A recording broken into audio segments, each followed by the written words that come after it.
स्वागत है हमारे YouTube channel learn with youngsters में। तो गाइस चैनल को ज़्यादा से ज़्यादा लाइक करें, सब्सक्राइब करें, कमेंट्स करके बताएं कि हमारी वीडियो आपको पसंद आ रही है नहीं आ रही। अगर आपको कोई भी क्वेश्चन हो तो कमेंट्स करके बताएं ताकि हम आपका वो क्वेश्चन सॉल्व करा सकें। तो गाइस जो हमारा जो चैप्टर 5 था उसकी जो एंड की वीडियो है वो नहीं आई है, क्योंकि उसमें एक टॉपिक है जो छोटा सा है जिसको आप पढ़ सकते हैं। अगर आपको वो समझ में नहीं आए तो आप मेरे लिए कमेंट्स करके बताएं, तो मैं उसकी वीडियो बना के आपके लिए डाल दूंगा। तो गाइस हम आगे बढ़ते हैं अपने अगले चैप्टर की ओर, जो कि हमारा अगला चैप्टर है चैप्टर 6 दहन और ज्वाला। आज इस चैप्टर में पढ़ेंगे अपन दहन दाह्य और जो दाह्य पदार्थ होते हैं जो जलने वाले उनके बारे में अपन पढ़ेंगे। तो गाइस हम आगे बढ़ते हैं अपने जो दहन और ज्वाला जो चैप्टर है उसका जो पहला टॉपिक है दहन। इसमें जो मेन है दहन और ज्वाला, इनके बारे में पढ़ेंगे। तो इसकी जो परिभाषा है ये पेपर में आती है और ये आपसे पूछी भी जा सकती है। 1 नंबर के क्वेश्चन में ये पूछ सकते हैं दहन किसे कहते हैं, दहन के बारे में बताइए। तो गाइस हम आगे बढ़ते हैं, चलो हम बताते हैं दहन की परिभाषा क्या है। रासायनिक प्रक्रम जिसमें पदार्थ ऑक्सीजन से अभिक्रिया कर ऊष्मा देता है। जो रासायनिक प्रक्रम होता है जिसमें पदार्थ ऑक्सीजन से अभिक्रिया करके, जब पदार्थ ऑक्सीजन से अभिक्रिया करता है तो ऊष्मा देता है। और आपके लिए इंपॉर्टेंट पॉइंट्स मैं बता दूं कि दहन के लिए वायु आवश्यक है, यानी दहन के लिए ऑक्सीजन आवश्यक है। ऑक्सीजन की उपस्थिति में दहन होता है। गाइस इसको आप ध्यान से समझें, क्योंकि जो दहन होता है वो ऑक्सीजन की उपस्थिति में ही होता है। इसलिए तो ये बोला गया रासायनिक प्रक्रम जिसमें पदार्थ ऑक्सीजन से अभिक्रिया करके ऊष्मा देता है। क्या देता है? ऊष्मा देता है। वह ऑक्सीजन से ही अभिक्रिया करके ही ऊष्मा देता है, क्योंकि वह वायु की उपस्थिति में ही दहन होता है। तो इसे क्या बोलते हैं अपन? दहन बोलते हैं। क्या बोलते हैं? इसे दहन बोलते हैं। तो गाइस जो हमारा अगला बिंदु है वो है दाह्य। दाह्य कैसे कहते हैं? जिन पदार्थों का दहन होता है वे दाह्य कहलाते हैं। क्या कहलाते हैं? दाह्य कहलाते हैं। दाह्य वो होते हैं जिनका दहन हो रहा है, यानी कि उनमें जो दहन ऑक्सीजन से अभिक्रिया कर रहे हैं, जो रासायनिक प्रक्रम है जिसमें पदार्थ ऑक्सीजन से अभिक्रिया करके ऊष्मा दे रहा है। और जो रासायनिक अभिक्रिया में जो पदार्थ हैं वो जिसमें दहन होता है उसे क्या बोलते हैं? दाह्य बोलते हैं। क्या बोलते हैं? दाह्य बोलते हैं। जैसे कि इसमें इंपॉर्टेंट पॉइंट है मैग्नीशियम और कास्ट कोयला दाह्य पदार्थ है। क्या क्या आपसे ये पूछा जा सकता है कि 2 दाह्य पदार्थों के नाम बताइए। ये क्वेश्चन आ सकता है आपके लिए, दहन किसे कहते हैं और 2 दाह्य पदार्थों के नाम बताइए। तो आप इसमें बताएंगे मैग्नीशियम और कास्ट कोयला दाह्य पदार्थ है। क्या है? मैग्नीशियम और कास्ट कोयला क्या है? दाह्य पदार्थ है, क्योंकि इनके द्वारा ही दहन होता है। संभव नहीं होता ही है क्योंकि वायु की उपस्थिति में होता है। जो हमारा अगला वो है कास्ट कोयला। आपने देखा होगा कि सर्दियों में जो सिगड़ी वगैरह होती है उनमें जो कास्ट कोयला होते हैं उनको वायु, जब अपन जो पंखे जो कवर होता है या कोई भी वस्तु होती है जिसको हिलाते हैं जिससे आवाज आती है, तो उसमें जो कोयला है ना वो और तेजी से आग पकड़ने लगता है। ये उसी का ही है कास्ट कोयला। और जो अपना अगला है वो है जो पदार्थ वायु में जलते हैं वे दाह्य कहलाते हैं। क्या कहलाते हैं? दाह्य कहलाते हैं। यानी जो दाह्य की डेफिनेशन है, आपको ये भी बोल सकते हैं जो पदार्थ वायु में जलते हैं वे दाह्य कहलाते हैं। इसकी ये सेकंड डेफिनेशन है। जो हमारा अगला पॉइंट है वो है दहन के लिए वायु की आवश्यकता होती है। ये मैंने आपके लिए बताया है। तो गाइस इन पॉइंटों को आपके लिए वापस से रिवाइज कराता हूं ताकि आपको और भी अच्छे प्रकार से समझ में आ जाए। तो गाइस जो हमारा पहला पॉइंट था वो था दहन। रासायनिक प्रक्रम जिसमें पदार्थ ऑक्सीजन से अभिक्रिया करके ऊष्मा देता है। रासायनिक प्रक्रम, ध्यान से सुनिए, रासायनिक प्रक्रम जिसमें पदार्थ ऑक्सीजन से अभिक्रिया करके ऊष्मा देता है। क्या कहलाता है? दहन कहलाता है। जो दाह्य है वो उसके बारे में बताया, जिस पदार्थ का दहन होता है। और दूसरी परिभाषा है जो पदार्थ वायु में जलते हैं वे दाह्य कहलाते हैं। क्या कहलाते हैं? दाह्य कहलाते हैं। ये आपके लिए दो डेफिनेशन हो गई। आप इसको याद भी कर लीजिए, कोई भी लिख दीजिए, एक ही बात है। जो हमारा अगला था वो मैग्नीशियम कास्ट कोयला दाह्य पदार्थ है। क्या है? दाह्य पदार्थ कौन कौन से हैं? मैग्नीशियम एवं कास्ट कोयला। जो अगला पॉइंट था हमारा दहन के लिए वायु के आगे ज्वलनताप है और ज्वलनशील पदार्थ है, उसके बारे में पढ़ेंगे, उसको उदाहरणों के बारे में पढ़ेंगे। तो पहले मैं आपके लिए क्रियाकलाप बताता हूँ जो आपकी बुक्स में दिए गए हैं। आप उनके बारे में जानेंगे। जो क्रियाकलाप है, जो एक्सरसाइज है, इनके बारे में आपके लिए बताता हूँ। 6.2 जो आपकी क्रियाकलाप 6.2 है। 6.1 तो नॉर्मल है, आप उसको पढ़ सकते हैं, कोई ज़्यादा कठिन भी नहीं है। 6.2 बताता हूँ। आप 3 जार ले लीजिए, यानी 3 वो ले लीजिए आप प्लास्टिक के जार जो ऊपर से खुले हों और नीचे से भी खुले हों, यानी कि वो सर्कल शेप में होने चाहिए, लॉन्ग सर्कल शेप में। ओके, उसको लीजिए आप। और आप 4 लकड़ी के वो ले लीजिए गत्ते नीचे वाले, जैसे कि ये होते हैं ना, जैसे कि आपने ये ले लिया, ये फिर ये, इसके नीचे लकड़ी का गत्ता ले लिया। ठीक है, आप लेते हैं तो इसमें आप मोमबत्ती रखते हैं। क्या रखते हैं? मोमबत्ती। तो इसको आप इसमें आप इसको आप जला दीजिए माचिस की तीली की सहायता से। तो गाइस आपने 3 ले लिए, इस प्रकार रख दिए। तो आप क्या देखते हैं, जो ये सर्कल है, ये है जो ये पदार्थ है या कोई भी है, एनी बड़ी कोई भी चीज़ है जिसको आपने रख रखा है, ठीक है। अगर ये ऊपर से खुला है तो ये मोमबत्ती जलती रहेगी। आप ये खुद देखना, आप एक्सपेरिमेंट करना, देखना। अगर ये ऊपर से खुला रहेगा तब तक तो ये मोमबत्ती जलती रहेगी। अगर आप इसको किसी वस्तु की सहायता से ऊपर से बंद कर देते हैं तो आप कुछ समय बाद देखेंगे कि वह मोमबत्ती जलना बंद हो जाएगी। ऐसा क्यों? मैंने आपके लिए बताया, दहन के लिए वायु आवश्यक है, क्योंकि वायु की उपस्थिति में ही दहन होता है। इसलिए जब ये दोनों जार, जो 3 जार है, वो तो 3 जार है जिसमें से 2 जार तो खुले हुए और एक को बंद कर दिया गया ऊपर से, और उसमें जो मोमबत्ती है वो बुझ गई है। ऐसा क्यों? क्योंकि वायु की उपस्थिति में ही दहन होता है, इसलिए वो जो मोमबत्ती जल रही थी वो बुझ गई, और जो 2 खुले हुए जार है वो उसमें मोमबत्ती है वो जल रही है। तो गाइस इसमें जो आपके लिए 6.2 है उसमें यही बताया गया कि वायु की उपस्थिति में ही दहन संभव है। जो हमारे 6.3 है उसके 6.3 है, और वो छोटा सा है जो बॉक्स में लिखा हुआ है, उसमें क्या बताया गया है कि जो कोयले है, कोयले आपने देखा होगा लकड़ी का कोयला बनता है, जब हम लकड़ी का कोयला बनता है तब वो जलता है, ठीक है। तो आप इसको लोहे की प्लेट आदि किसी पर रखते हैं, किसी पे भी रखते हैं तो वह जलता है ना, वो ज्वलनशील है तो वह आग पकड़ता रहता है, क्योंकि वह वायु की उपस्थिति में दहन कर रहा है। अगर आप उसको किसी बंद बीकर या किसी बंद जार में या किसी बंद पदार्थ में बंद कर देते हैं तो वह जलना बंद हो जाता है और वह बुझ जाता है। क्यों? ये भी यही बताता है कि दहन वायु की उपस्थिति में संभव है। इसलिए ये क्रियाकलाप है, ये 2 सेम है, बट आपके लिए समझाने के लिए बताया गया है।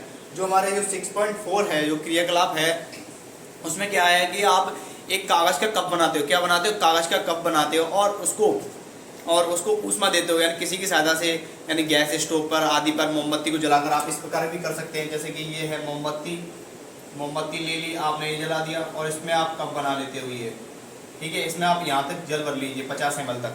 तो आप एक में तो जल भरते हो, एक में आप खाली कप को ऊष्मा देते हो, यानी उसको जलाते हो। तो इसमें आप क्या देखते हो, जो खाली वाला कप है वो तो आग पकड़ लेता है, लेकिन जो भरा हुआ कप है, जो जल से भरा हुआ कप है ना, वो आग नहीं पकड़ता है। क्योंकि जो जल, जैसे कि कप है यहाँ तक भरा हुआ है, तो ये जल है वो यहाँ तक जो भरा हुआ है तो वो आग नहीं पकड़ेगा, इसके बारे में आप क्रियाकलाप को पढ़ोगे, मेरे लिए बताओगे कि क्यों नहीं पकड़ेगा। मैं आपको इसको अगली वीडियो में बताऊंगा, ताकि आप इसको दिमाग से सोचें, पढ़ें जाकर, और आप इसको सॉल्व करें। तो गाइस जो आपके लिए 6.2, 6.3 और 6.4 एक्सरसाइज है मैंने आपके लिए बताया, और उसके लिए 6.3 है ना, 6.4 एक्सरसाइज है, उसको आप पढ़ें, आप जाकर देखें। अगर आप इसका आंसर लेकर आएँ। अगर आपको नहीं आता है तो मैं आपको लिए इसका आंसर अगली वीडियो में पक्का बता दूंगा। तो गाइस जो हमारे जो पॉइंट्स हैं हम उनके बारे में अपन पढ़ते हैं। जो हमारा पहला पॉइंट है वो है ज्वलनताप। ज्वलनताप क्या है? वह न्यूनतम ताप जिस पर कोई पदार्थ जलने लगता है। वह न्यूनतम ताप जिस पर कोई पदार्थ जलने लगता है, यानी वह न्यूनतम ताप जिस पर कोई पदार्थ जलने लगता है वह ज्वलनताप कहलाता है। क्या कहलाता है? ज्वलनताप कहलाता है। ज्वलनताप देखा होगा, जो पदार्थ जलते हैं जिनमें ज्वलनशील होते हैं, है कि नहीं। जैसे कि और आगे बढ़ते हैं, हमारा जो इम्पोर्टेंट पॉइंट है वो, जिन पदार्थों का ज्वलनताप बहुत कम होता है वे ज्वाला के साथ आसानी से जलते हैं, आसानी से आग पकड़ लेते हैं। जिन पदार्थों का ज्वलनताप, देखो जो 6.4 है ना, उसका आंसर आपको इसी में ही मिल जाएगा, इसमें ही मिल जाएगा। जो 6.4 क्रियाकलाप है ना, उसका आंसर इसमें ही मिल जाएगा आपके लिए। जिन पदार्थों का ज्वलनताप बहुत कम होता है वे ज्वाला के साथ आसानी से आग पकड़ लेते हैं, यानी जल का जो ज्वलनताप है वो बहुत कम नहीं, वो अधिक है, इसीलिए वे ज्वाला के साथ आग नहीं पकड़ रहा है। जो कि जो कागज का कप है जिसमें आप पानी उबाल रहे हो, वो आग नहीं पकड़ रहा है, इसीलिए। तो ज्वलनशील पदार्थ कहलाते हैं। क्या कहलाते हैं? ज्वलनशील पदार्थ कहलाते हैं। आपका ये क्वेश्चन यही सॉल्व हो गया जो मैंने आपके लिए दिया था।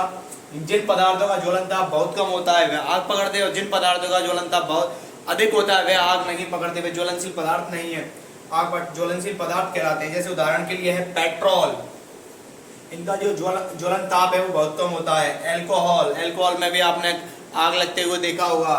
द्रवित पेट्रोलियम गैस यानी कि LPG, liquid petroleum gas. CNG की क्या फुल फॉर्म है? Compress petroleum gas, CNG, compress natural gas, compress natural gas, इसकी है लिक्विड पेट्रोलियम गैस। इसके बारे में आपको आप इसको याद रखें, फुल फॉर्म को आपके पूछ सकता है, मैंने पिछले चैप्टर में भी बताया। तो गाइस मैंने जो आपके लिए क्रियाकलाप बताई आप उनको पढ़े, अगर आपको समझ में नहीं आया तो कमेंट्स करके बताएं। तो गाइस मैं इन पॉइंट्स को आपके लिए दोबारा से रिवाइज कराता हूँ। ज्वलन ताप, वह न्यूनतम ताप जिस पर कोई पदार्थ जलने लगता है उसका ताप वह ज्वलन ताप कहलाता है। क्या कहलाता है? ज्वलन ताप कहलाता है। और अगला पॉइंट था वो था, जिन पदार्थों का ज्वलन ताप बहुत कम होता है वे ज्वाला के साथ आसानी से सरलता पूर्वक आग पकड़ लेते हैं, वे ज्वलनशील पदार्थ कहलाते हैं। जैसे कि पेट्रोलियम, अल्कोहल, द्रवित पेट्रोलियम गैस, एलपीजी, द्रवित पेट्रोल। लाइन है जो आपको मैं इसमें समझाता हूँ। तो गाइस जैसे कि आप देखेंगे उसमें जो माचिस का इतिहास है वो बहुत पुराना ऐसा लिखा हुआ है 5000 वर्ष पहले।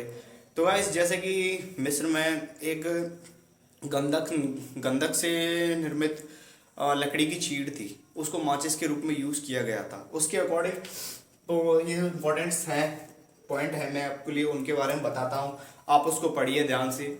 अगर आपको उसमें भी कोई भी लाइन भी समझ नहीं आए तो मेरे लिए कमेंट्स करके बताएं, तो मैं इसके जो इंपॉर्टेंट पॉइंट है मैं आपको इसके बारे में बताता हूँ। तो गाइस वो है एंटीमनी ट्राइसल्फाइड।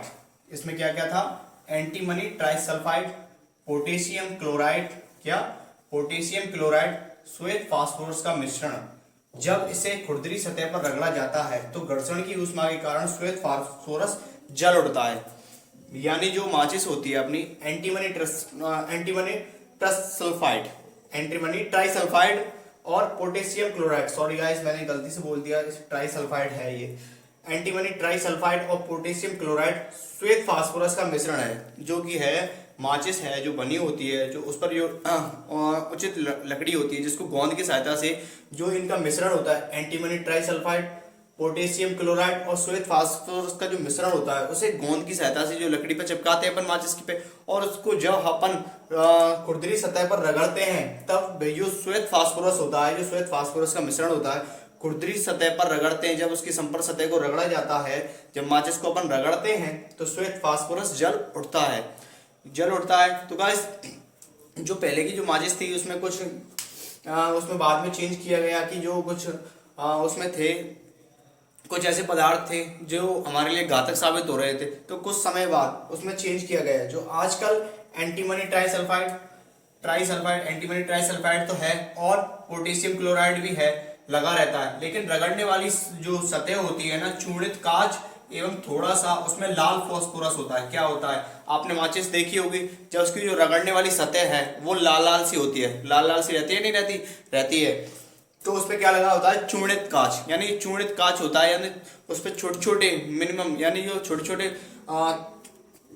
टुकड़े होते हैं कांच के मिले हुए होते हैं उसमें, और उस पर लाल फास्फोरस लगा होता है। जब माचिस की तीली को खुरदरी सतह पर रगड़ते हैं तो लाल फास्फोरस, ये मैंने शॉर्ट में लिखा है, आप इसको पूरा लिखना, लाल फास्फोरस श्वेत फास्फोरस में परिवर्तित हो जाता है। जो लाल फास्फोरस होता है वह श्वेत फास्फोरस में परिवर्तित होता है, और जब हम उसको खुरदरी सतह पर रगड़ते हैं माचिस की तीली को तो वह जल उठती है। तो गाइस इसमें थोड़ा सा अंतर है कि इसमें जो खुरदरी सतह है उस पर जो पहले की माचिस थी उसमें खुरदरी सतह उसके बारे में बताया नहीं गया कि उसमें क्या नहीं।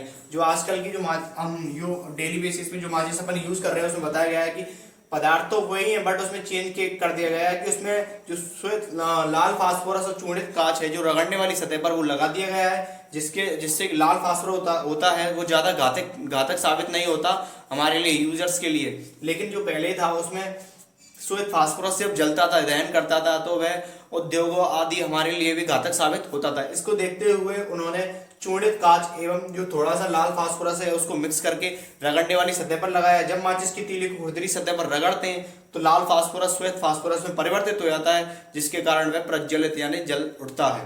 तो गाइस इन पॉइंटों को मैं आपको वापस से समझाता हूँ।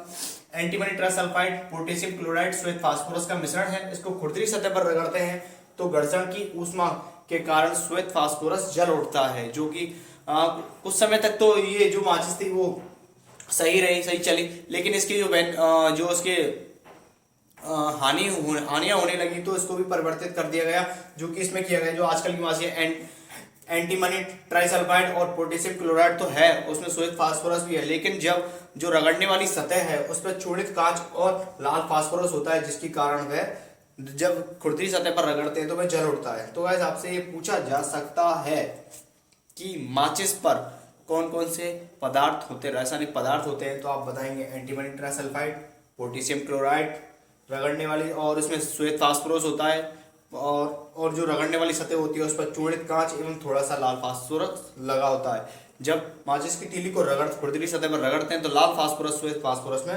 परिवर्तित हो जाता है, जिसके कारण वह जल। अगले टॉपिक की जो हमारा अगला टॉपिक है, हम आग पर नियंत्रण कैसे पाते हैं। हम आग पर नियंत्रण कैसे पाते हैं, आपने देखा होगा कि अपने घर के आसपास या किसी मॉल या किसी औद्योगिक कार्यालय में कभी कभी आग लग जाती है, तो हम उस पर नियंत्रण किस प्रकार पा सकते हैं, इसके बारे में आपको बताया जाएगा। और आपके लिए कुछ येलो कलर के बॉक्स में आग से नियंत्रण पाने के लिए कुछ इंस्ट्रक्शंस दिए गए हैं कि विद्युत उपकरणों से आग लगती है तो कैसे आग बुझाई जा सकती है, सिलेंडरों एवं जो तेलीय पेट्रोलियम पदार्थों से आग लगती है तो उसको किस प्रकार बुझाया जा सकता है। तो गाइस इसके बारे में आपके लिए आगे बताएंगे हम। तो गाइस हम आगे बढ़ते हैं अपने अगले टॉपिक की, और वो है जो हमारा हम आग पर नियंत्रण कैसे पाएँ। तो आपने देखा है, आप सब जानते हैं कि घरों के आसपास एवं उद्योगों एवं कार्यालयों में आग लग जाती है तो उसको किस प्रकार बुझाया जा सकता है। जो हम पहले पढ़ेंगे उसमें है जल ज्वलनशील पदार्थों को ठंडा करता है। जो जल होता है, जो जल क्या करता है, ज्वलनशील पदार्थों को ठंडा करता है, जिसमें उनका ताप उनके ज्वलन ताप से कम हो जाता है। जो उनका ज्वलन ताप होता है वो कम हो जाता है, जिसमें उनका ताप, जो उनका टेम्परेचर होता है, उनके ज्वलन ताप से कम हो जाता है। ऐसा करने से आग पकड़ लेता है। ऐसा करने से आग पकड़ लेता है और जल वाष्प ज्वलनशील पदार्थ को घेर लेता है, जिससे कि वायु की आपूर्ति बंद हो जाती है। जैसे कि आपने देखा होगा कि कहीं पे जब आग लग जाती है किसी उद्योग कार्यालय एवं कहीं पे भी एनीवेयर कहीं पे भी लग जाती है आग, जल ज्वलनशील पदार्थों को ठंडा करता है। जैसे कि आप सब जानते हैं जो ज्वलनशील पदार्थ होता है, जैसे कि आप कहीं पे भी, जैसे कि आपके कागज़ में माचिस से आपने कागज़ में वायदे में आग लगाई माचिस से, तो उसको क्या करेंगे, हम पानी में डालेंगे जिससे भी वो बुझ जाएगा। तो गाइस जैसे कि इसको बताया गया, जल ज्वलनशील पदार्थ को ठंडा करता है, जिससे उनका ताप होता है जो उनके ज्वलन ताप से कम हो जाता है। जो उनका ज्वलनशील ताप होता है उससे कम हो जाता है। ऐसा करने से आग पकड़ लेती है। ऐसा करने से क्या होता है, आग पकड़ लेता है और जल वाष्प ज्वलनशील पदार्थ को घेर लेता है। जो जल की वाष्प होती है वो ज्वलनशील पदार्थ को घेर लेता है, जिससे कि वायु की आपूर्ति बंद हो जाती है। क्या होता है, जिससे कि वो वायु के संपर्क में नहीं आता है। जैसे कि आप हमेशा एक बात को ध्यान रखें, दहन के लिए वायु आवश्यक है, वायु के बिना दहन संभव नहीं है। ये इंपॉर्टेंट पॉइंट है, आप इसको ध्यान रखें, जिससे कि वायु की आपूर्ति बंद हो जाती है। इसमें भी बताया गया है वायु की आपूर्ति बंद हो जाती है, वायु से संपर्क नहीं हो पाता है तो वह बंद हो जाती है। जो अगला पॉइंट है हमारा, ईंधन वायु ऊष्मा, यानी कि जो अपने कुछ आवश्यकताएं हैं जिनसे आग लगती है उसके बारे में बता रहा हूँ। ईंधन वायु और ऊष्मा ईंधन का ताप ज्वलन ताप से अधिक करने हेतु इसमें एक या अधिक आवश्यकताओं को हटाकर आग को नियंत्रित किया जा सकता है। यानी जो ईंधन है, वायु है, ऊष्मा है, इनमें से एक या अधिक को हटाकर आग पर नियंत्रित किया जा सकता है। आग बुझाने वालों का कार्य वायु प्रवाह काटना एवं ईंधन को ताप से अलग करना ही होता है। जो आपने देखा होगा, जो अग्निशामक फायर ब्रिगेड वाले होते हैं, जो पानी होता है ना, जो तेज क्यों जाता है, वो इसीलिए जाता है कि जो वायु का है वह जो वायु प्रवाह है उसको काटने के लिए सोचते हैं। वो वायु प्रवाह उसको काटते हैं और ईंधन का ताप कम करने की कोशिश करते हैं, जिससे कि आग पर नियंत्रण पाया जा सके। जैसा कि आप सबने देखा होगा, जब पेट्रोलियम पदार्थ होते हैं, जैसे कि देखा होगा शिप वगैरह, जो क्रूज वगैरह, जो ऑयली पदार्थ होते हैं वो लेकर जाते हैं, तो वह जो अपना जो तेलीय पदार्थ होता है पेट्रोलियम वगैरह, यहाँ पर जो आग लगती है जल वगैरह में, तो लगती कैसे है, इसमें होता क्या है, जो अपना जल होता है ना वो नीचे होता है, नीचे बेस में होता है, और जो तेलीय पदार्थ होता है वो हल्का होता है, वो जल के ऊपर तैरने लगता है, जिसके कारण उसमें आग लगती रहती है। जब तेलीय पदार्थ खत्म हो जाता है तो आग भी बुझ जाती है।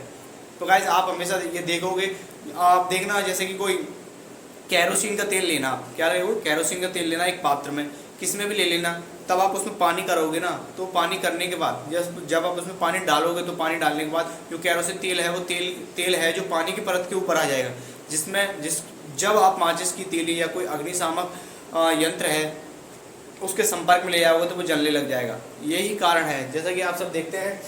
और इसके बारे में आपके लिए आगे बताऊंगा, जो हम टॉपिक पढ़ेंगे, जो आपकी बुक्स में दिया गया इंस्ट्रक्शन, उसके बारे में पढ़ेंगे कि अग्निशामक आग पर नियंत्रण किस प्रकार पाया जा सकता है। उसमें इसका ही टॉपिक है, बट वो येलो कलर के बॉक्स में दिया गया है, उसके बारे में मैं आपके लिए पढ़ाऊंगा।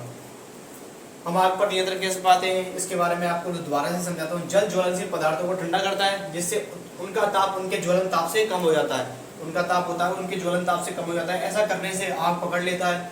जल वाष्प ज्वलनशील पदार्थ को घेर लेता है, जिससे कि वायु की आपूर्ति बंद हो जाती है। और जो ईंधन वायु और ऊष्मा ईंधन का ताप उसके ज्वलन ताप से अधिक करने हेतु जिसमें एक या अधिक आवश्यकता होती है उनको हटाकर आग पर नियंत्रित पाया जा सकता है। आग बुझाने वाला कार्य दो सबसे मेन कार्य होते हैं, जो वायु का प्रवाह है उसको काटना एवं ईंधन का ताप करना ही मेन है। तो गाइस आज के लिए इतना ही। हम आपसे मिलेंगे अगली वीडियो में, जो अगले टॉपिक है जिसके बारे में मैंने बताया था, जो इंस्ट्रक्शंस हैं कि जो पेट्रोलियम विद्युत उपकरण एवं जो LPG CNG इनमें जो आग लगती है उसको किस प्रकार बुझाया जा सकता है उसके बारे में अपन बताएंगे। तो गाइस वीडियो को ज़्यादा से ज़्यादा लाइक करें, कमेंट्स करके बताएं, ताकि जो हमारी कमी हो हम उसको पूरा करें, आप और भी अच्छे प्रकार से पढ़ सकें और समझ सकें। तो गाइस ज़्यादा से ज़्यादा वीडियो को लाइक करें, सब्सक्राइब करें।